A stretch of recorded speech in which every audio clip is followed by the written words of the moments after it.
شروع اللہ کے نام سے جو بڑا مہربان اور نہایت رحم والا ہے۔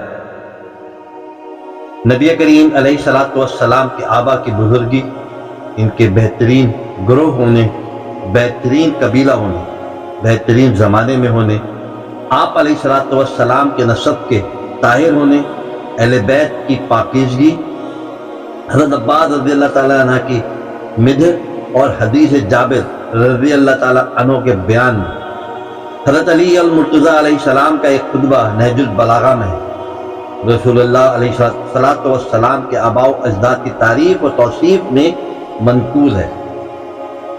حضرت علی المرتضیٰ علیہ السلام نے ارشاد فرمایا، خالق کون و مکان نے ان نفوس قدسیہ کو عمدہ جگہ ودیعت کیا، عمدہ ترین قرارگاہ میں ٹھہرایا۔ یہ نفوس قدسیہ پاکیزہ سلبوں میں پاکیزہ ارحام میں منتقل ہوتے رہے۔ اگر ان میں سے کوئی ہستی اس دار فانی سے کوچ کر جاتی تو دوسرا اللہ تعالیٰ کے دین متین کو استعارہ کرنے کے لیے کھڑا ہو جاتا، حتیٰ کہ اللہ تعالیٰ کی نوازش و مہربانی محمد مصطفیٰ علیہ الصلوۃ والسلام تک ہو۔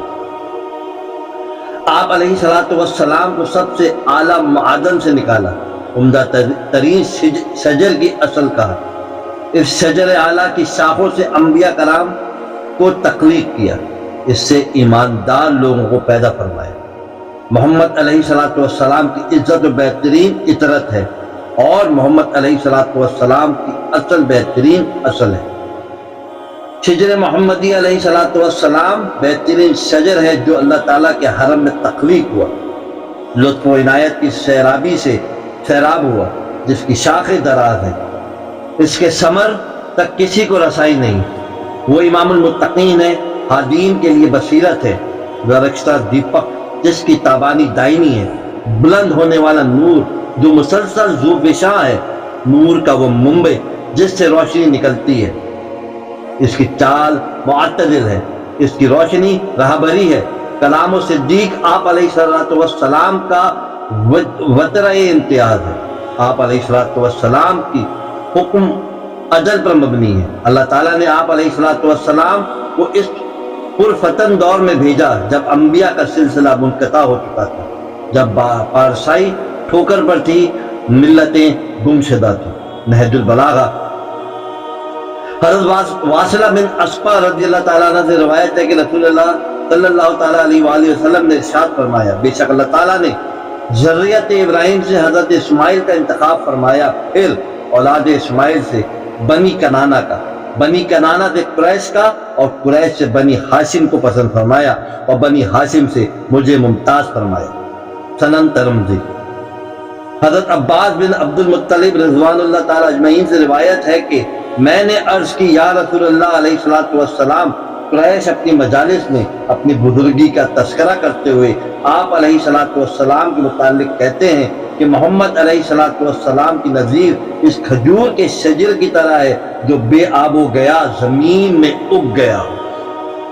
یہ سن کر رسول اللہ صلی اللہ تعالیٰ علیہ وآلہ وسلم نے ارشاد فرمایا، اللہ نے کائنات کو تخلیق کیا تو مجھے عمدہ گروہ سے عمدہ ترین گروہ میں قرار دیا، پھر مجھے عمدہ قبائل میں سے عمدہ ترین قبیلے میں بنایا، پھر عمدہ ترین گھروں کو بنایا، مجھے سب سے عمدہ گھر میں رکھا، میں ان کے نسبوں اور گھروں کے لحاظ سے سب سے اعلیٰ ہوں۔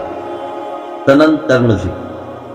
حضرت مطلب بن وداع رضی اللہ تعالیٰ عنہ سے روایت ہے کہ حضرت عباس رضی اللہ تعالیٰ عنہ نے حضرت علیہ الصلوۃ والسلام کی بارگاہ میں حاضر ہوئے۔ ایسا ظاہر ہوتا تھا کہ رسول اللہ علیہ الصلوۃ والسلام نے حضرت عباس رضی اللہ تعالیٰ عنہ کو کوئی بات سماعت فرمائی، پھر نبی پاک علیہ الصلوۃ والسلام منبر پر جلوہ افروز ہوئے اور ارشاد فرمایا، تم جانتے ہو میں کون ہوں؟ صحابہ کرام علیہ رضوان نے عرض کیا، آپ اللہ کے رسول ہیں۔ آپ علیہ الصلوۃ والسلام نے ارشاد فرمایا، میں محمد بن عبداللہ بن مطلب ہوں۔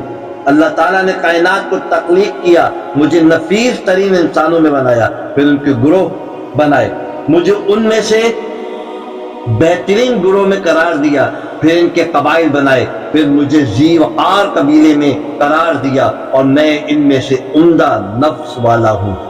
سنن ترمذی۔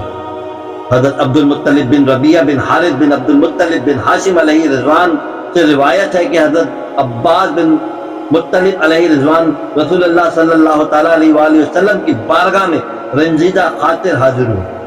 میں خدمت عالیہ میں موجود تھا۔ رسول اللہ علیہ السلام نے دریافت فرمایا، تمہیں کس بات نے رنجیدہ کیا؟ حضرت عباس رضی اللہ تعالیٰ عنہ نے عرض کی، یا رسول اللہ صلی اللہ تعالیٰ علیہ وآلہ وسلم، ہمارے بارے میں قریش کو کیا تعصب ہے؟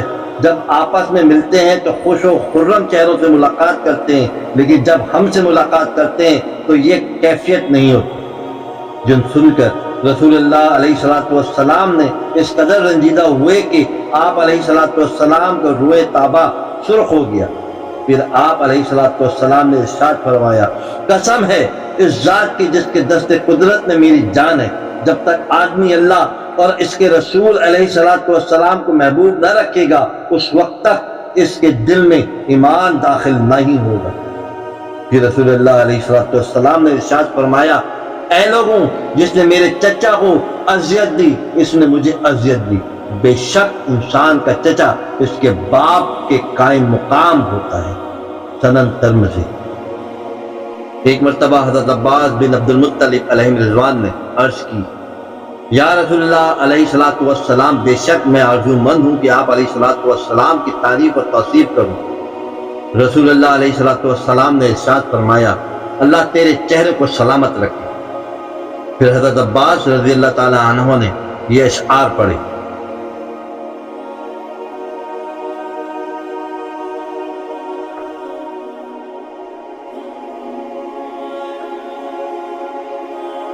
انصری وجود سے قبل آپ علیہ السلام جنت کے سائے میں پاکیزہ زندگی گزار رہے تھے اور محل امانت یعنی صلب آدم میں ودیعت رکھے گئے۔ جب جنتی درختوں کے لیے لپیٹے جا رہے تھے، جب حضرت آدم و حوا سے جنتی لباس اتار لیا گیا اور انہوں نے پتوں کو استعمال کیا، پھر آپ علیہ السلام نورانی صورت میں دنیا کی طرف تشریف لائے، جبکہ آپ علیہ السلام نے نہ بشر تھے، نہ گوشت کا لوتھڑا اور نہ منجمد خون، بلکہ آپ علیہ السلام نور کی صورت میں اس وقت کشتی پر سوار تھے، جبکہ نصربت اور اس کے پجاریوں کو طوفان نے غرق کیا اور انہیں لگان دی۔ آپ علیہ السلام خلیل اللہ علیہ السلام والی آگ میں داخل ہوئے۔ آپ علیہ السلام اس میں چلے اور آگ نے آپ علیہ السلام کو نہیں جلایا۔ آپ علیہ السلام مسلسل پاکیزہ اسلاف سے پاکیزہ رحام کی طرف منتقل ہوتے رہے۔ جب لوگوں کا ایک گروہ چلا جاتا تو دوسرا گروہ آ جاتا۔ آپ علیہ السلام کا گھرانہ خنف کے زمانے سے شرف و برتری کی ان بلندیوں پر فائز ہے کہ پہاڑ کی بلند چوٹیاں بھی ان کے سامنے ہیچ ہیں۔ جب آپ علیہ السلام کی ولادت باسعادت ہوئی تو آپ علیہ السلام کے نور سے زمین روشن ہو گئی اور آفاق جگمگا ہوئی۔ ہم اس نور ہدایت اور صراط مستقیم پر چل کر راہ ہدایت کو طے کر رہے ہیں۔